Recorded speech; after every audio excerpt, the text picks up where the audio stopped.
So we start off with the topic, we start off with the subject called business studies. Business studies is a new subject for most of y'all in the 11th standard. For those who have done ICSE, they've got a little bit of commerce background. But for the new students, business studies is an entirely new subject. Now, business studies is very vast. Okay, there are a lot of topics which are included in business studies. It's a very, very interesting subject, and you can make it more interesting by reading the newspapers, by reading what are the economic conditions which are going on, by watching a little bit of TV in related to your finance channels. Okay, so this year in the 11th standard, when we are doing business studies, we shall divide it into two basic halves. The first half is known as foundations of business, and the second half is known as finance and trade. Now, what you will be doing in foundations of business? First of all, you shall learn what are the evolution and fundamentals of business. How did it start off? Okay, especially in relation to our country, India, how did business develop? What are the different forms of business organization? The private, public and global enterprises, business services, what are the different services like insurance, transport, communication? What are the emerging modes of business? Okay, with e-commerce coming into the force, everything is being done through internet. And of course, the social responsibilities of business and business ethics. So this part of foundations of business is covered here. Then we go to the second part where we are going to deal with finance. Now, finance and trade. Now, finance is the lifeblood of a business. They require finance at various stages. It may be finance for the short term, it may be finance for the long term. Okay, so here we'll be first doing the concept of finance. We shall also be doing the classification of sources of funds. We shall be doing sources of finance, where do we acquire them. We shall also now be doing international financing, because India has opened up so much and we are in global contact. And finally, I shall also be doing what are the factors that affect the choice of a source of finance. Where are you going to acquire the source of finance? Okay, so this is about it. After giving an introduction of what we are going to do this year in business studies, we shall first start with the basic fundamentals. We shall start about evolution and fundamentals of business. How did it evolve? How did it start in India? Okay, India has got a very rich culture in regard to business. So in this, we shall be covering these basic topics like what is the history of commerce in India, what are human activities, like your human activities are divided into two, economic, which means that you are working for the money aspect, and non-economic activity, which you are working for your own pleasure. Then you've got a type of business activities, the concept of business, what is it all about, what are the characteristics of business, what are the objectives, why do you do business? There is an objective behind it, why you are doing business, the role of profit in business, the classification of business activities, industry, what is industry all about? It's a group of firms which together form an industry. Then we are going to do commerce, and finally we are going to do what are business risk. Okay, all this and much more. Now, before we go into anything further, it's very, very important to understand the history of commerce in India. How did it all start off? Now, we all know that it all started off with the barter system. Now, the barter system, even a small child, even a child of the 6th or the 7th standard clearly knows it is exchange of goods and services. In those days, there were no monetary systems, so people exchanged goods for goods. But there was one biggest problem there. That was a double coincidence of wants. It was a must. What I want should be the same what the other person wants to give away. So it has to be coinciding. So this became one of the biggest problems. And of course, in those days, there was nothing like refrigeration facilities, warehousing facilities, As a result, some goods which were perishable had to be disposed of on the same day. Now slowly coming into this problem, as man is a very intelligent creature, he worked out currency, okay, and India were one of the first to work out these currencies. If you go to the Monetary Museum, you shall see the various currencies, various coins which were there, and they first started off, of course, with gold, silver, copper, and these coins had got symbols. Basically, the ruler in those areas, the emperor who was there, his picture was put into these coins. So one thing we have to tell, that ancient India was way ahead of the industrial production in comparison to all the other countries. Okay, India was a leader in those days, and yet India will be a leader in the days to come. India could sell their specialized products in exchange for gold and silver, because now gold and silver became a common monetary exchange. Okay, so people who came to trade in India, or people in India who went to trade with the other people outside, they exchanged their goods for gold and silver. So that became a common denomination. India was known as the #1 country in trade, commerce and manufacturing due to our rich resources and due to our constant varying culture of innovation. So this is what we have to really learn from there. Okay?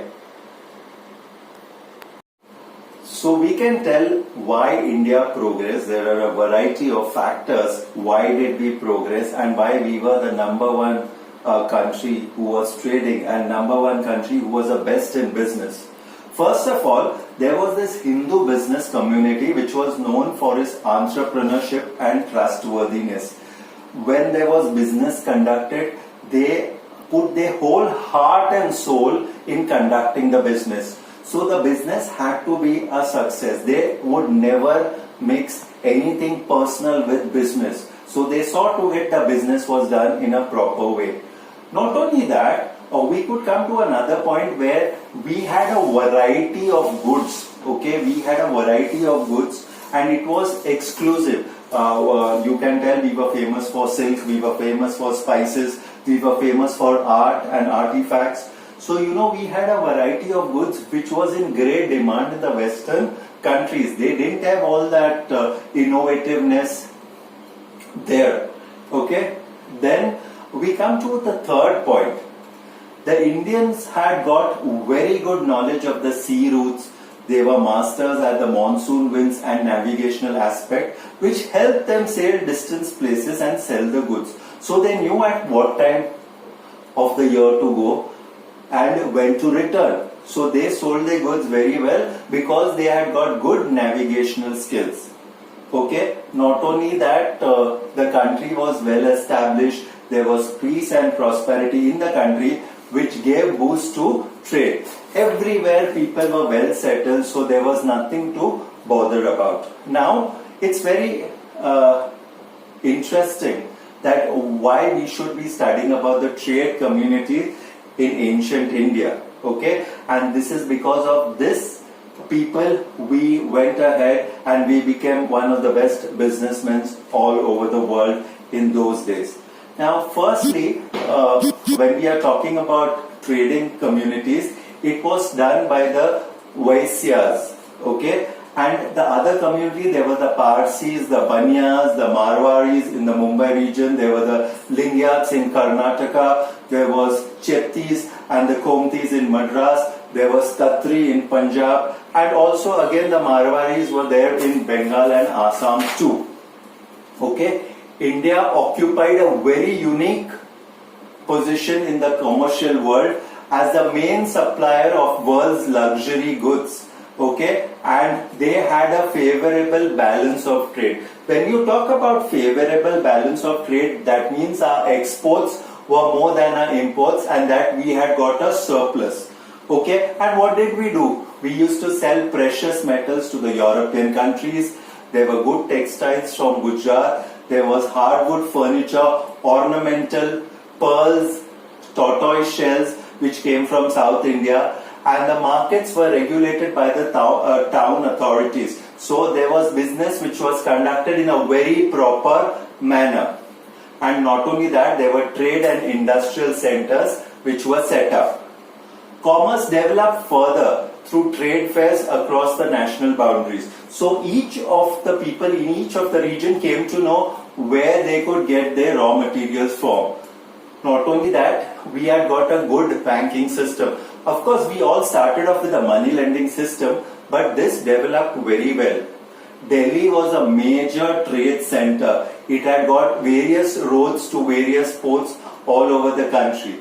Not only that, there were river routes. Okay, India was famous for many of its products. There was a Darjeeling tea, there was an Indian khadi cotton, there were Bombay ducks which was dried. Okay, Kashmiri carpets, spices, dry fruits. Our literacy level was also one of the best. Okay, people from abroad came and studied in universities here. Okay, and now we had got a very indigenous banking system.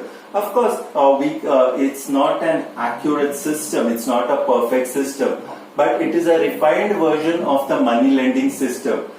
When we define an indigenous banker, it is any individual or a private firm which receives deposits and deals with hundis or lending money. Now, hundis is a local bill of exchange when traders exchange good and in return they give a bill of exchange.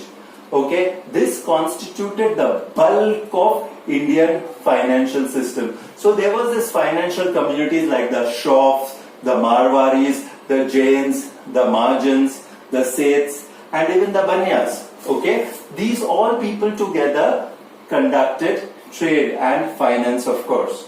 Okay, now let us quickly go through the characteristics of the indigenous bankers. Number one, they used to operate mainly in the rural areas. Okay, besides towns and cities also. Okay, their branches were there in important towns. Okay, and these agents was known as gumastas.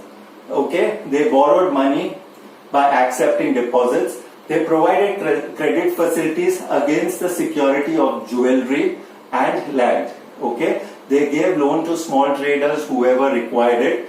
They also saw to it that remittance facilities were provided to customers and they discounted bills. Now, discounted bills means it is those same hundis which I spoke about to you some minutes back. Okay, and against this, they used to give cash to the people whom they trusted. Now, of course, when the British came, the whole system changed. Okay, and further on, when we went further after our independence, in July 1969, there was a nationalization of commercial banks, and all these small financial traders, they got converted into nationalized banks. Establishment of the regional rural banks in 1975. Many of them either merged or they closed or they converted into registered finance companies. We come back to human activities, and these are activities which are performed by a human being to meet their ends or wants for personal satisfaction. So we classify human activities into two. One is economic activities and the other is non-economic activities. Whenever we talk about economic activities, it is for earning money.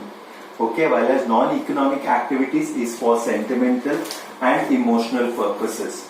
Okay, now from here I'll go into a little bit of detail with what is economic activities. Now, economic activities are those activities which are undertaken to earn money. Okay, they are related to production, exchange, distribution and consumption of goods and services. Now, how are they done? Okay, one, by doing business. Okay, so when you are doing business, either you are buying and selling goods or you are manufacturing certain goods.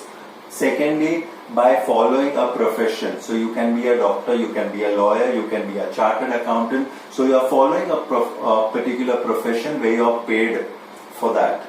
Okay, then we come to trading. Trading I already discussed. Trading is buying and selling, and it could be goods and services, or by production. Okay, production is when you are manufacturing goods in the factory, and after you manufacture, it is going to be sold in the market.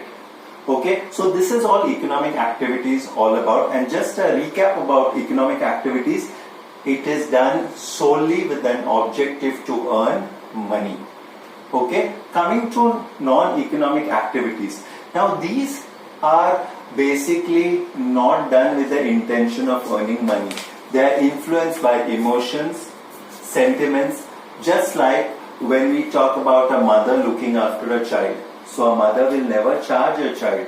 Okay, she is doing purely with the intention because she has got motherly instincts for her own child. Or you doing any community services and not taking anything in return. So, or you following a particular hobby which you know is not going to pay you, but you are deriving that satisfaction. Okay, so that is a non-economic activity. Now, before going any further, it's very important for us to know what is the difference between economic activity and non-economic activity. So, we will do this on basis of certain aspects and points. So, the first thing we shall go is as per the definition.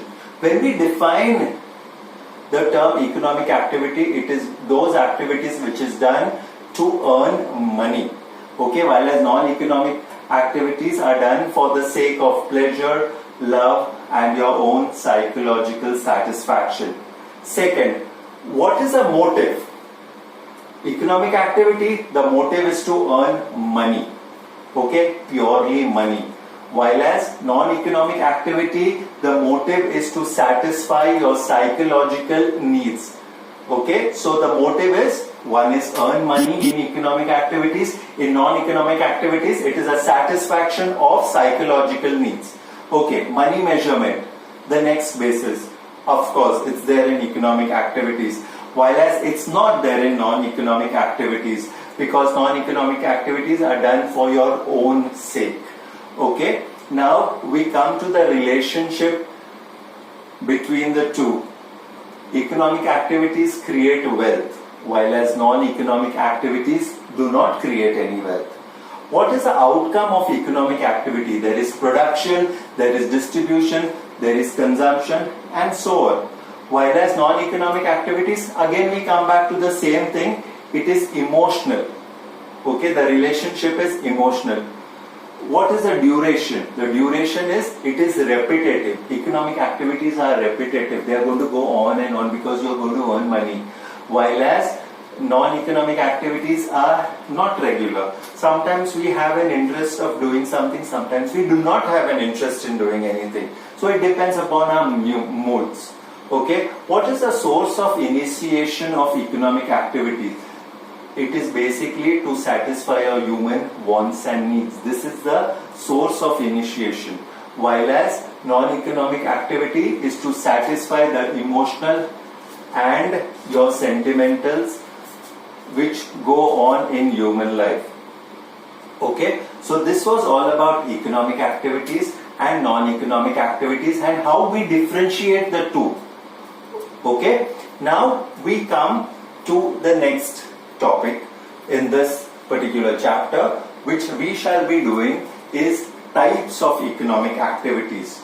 Okay, what are the different types of economic activities? It would not be wrong to classify these economic activities into three basic parts. One is business, other is profession, and the other is employment. Now you see in all these three cases you are earning money. Economic activity deals with earning money. So all these three things happen. So let us quickly go through what is business. It is a regular activity. Why is it a regular activity? Because it is selling goods, you are buying goods, you are producing certain things and you are selling it for a profit. So these are business activities. Okay, profession, a doctor, a lawyer, a chartered accountant and so on. So what do? They render personal services. Okay, and because of this they get what is known as fees. Okay, there are certain guidelines. You need to acquire a professional degree for this. There is a code of conduct which you have to carry on. Okay, without that you shall not be able to conduct your profession. And also ethically you should follow the right things, otherwise you will not be able to practice your profession. Coming to employment, employment basically means people are working for some other person, some other organization, and that some other organization or person will give them wages or salary. Okay, the person who works is known as an employee, and the person who keeps them is known as an employer. Okay, examples could be bank employees, a school teacher, the principal of a school. All of them are working for some or the other basis. Okay, now let us come to the differentiation between these three. It's very important for us to understand what is the differentiation between all these three aspects. Okay, first of all, let us start off with the basis. The first basis is the mode of establishment. Okay, business. I feel I should grow up in life. I feel I should do something. I have that inner ability that I am going to make profits and I am going to conduct business in a proper way. So it is a decision of the owner. Profession, you need to have a certificate of practice. Only then you can do. While as employment, you need a letter of employment from that particular person whom you are employed. What is the nature of work for all these three things? First of all, in business it is to produce or sell goods. While as in case of profession, you could tell there is personalized expert services. While as in case of employment, they are performing their work which is specified to them by their boss or by the employer. Okay. Third, what is the main objective behind these three things? Of course, first, business is to earn profit, profession is to provide services, and employment is to earn a regular income or to earn a regular salary or wages per month. What is the qualification required for business? There is no minimum qualifications. There are many people who are not qualified, they were school dropouts who have become ultimately big businessmen and they are ruling the world. Okay, so there is no qualifications for business. While as for profession, you require a specific qualification. If you have that qualification, you can practice. Okay, and employment, of course, the person needs you to acquire a certain level of qualification whereby which you can work in his firm or organization. What is the reward for all these three? For business, it is profits. For profession, it is fees. And for employment, it is salary or wages. Okay, where is investment required in all these three? Business, of course, investment is required. Profession, there is a limited amount of capital which is required. While as in employment, you are working for someone else, so you do not need to invest at all. Okay, let's talk about the next basis, which is risk. Okay, risk. Business has the greatest amount of risk. You never know, you might be making a lot of profits today, but tomorrow you could make huge losses also. Okay, so this is something which you need to look into. Profession, the risk is moderate, while as in case of employment, the risk is almost zero because you are working for someone else and you do not need to invest. What is the scope of activity in business? Absolutely unlimited. You can expand, you can diversify, you can increase your production. While as in profession, of course there is a possibility of growth, but not as much as in business. While as in case of employment, it is limited. You are limited to that salary which you are getting per month. Okay, of course, your boss or your employee will of course upgrade you if you are doing very well. Okay, transfer of interest. If you are doing a business, you can transfer it to your daughters or sons. While as in case of profession, you cannot do. If you are a doctor, you remain a doctor. You cannot give your degree to your son or daughter. Okay. While as the same case happens in case of employment, if you are working in an organization, after you quit, it's not necessary that your son or daughter joins the organization. The code of conduct. Business has absolutely no code of conduct. Profession has a code of conduct, while as employment tells you to follow the rules and regulations of a particular business.